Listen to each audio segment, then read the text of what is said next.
যে আপনাকে বলবে যে আয় আমি তোর অপরাধ মাফ করে দেই। এরকম কেউ কি আছে? কেউ নেই। কিন্তু আল্লাহ পাক বলেন আমার কাছে ফিরে আয়, চুরি করেছিস ফিরে আয়, জিনা করেছিস, মদ খেয়েছিস ফিরে আয়, যত অপরাধ করেছিস ফিরে আয়। আল্লাহর কাছে বান্দা যখন তওবা করে গুনাহ করে মাফ চায়, আল্লাহ মাফ করে দেন। শুধু মাফ করেন না, শুধু মাফ করেন না, তার সাইয়্যাতগুলি আল্লাহ রাব্বুল আলামিন হাসানাত দিয়ে বদলায় দেন।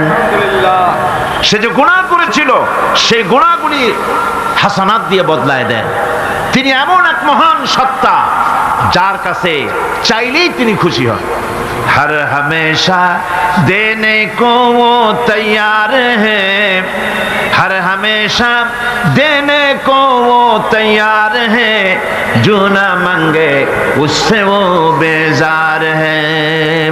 যে চায় আল্লাহ তারে বেশি করে দেন, যে চায় না আল্লাহ পাক তার প্রতি নারাজ হয়ে যান। সুতরাং চাওয়াটাই বেশি জরুরি। রাতের আধারে তাহাজ্জুদের নামাজ পড়ে মানুষ যখন কান্দে,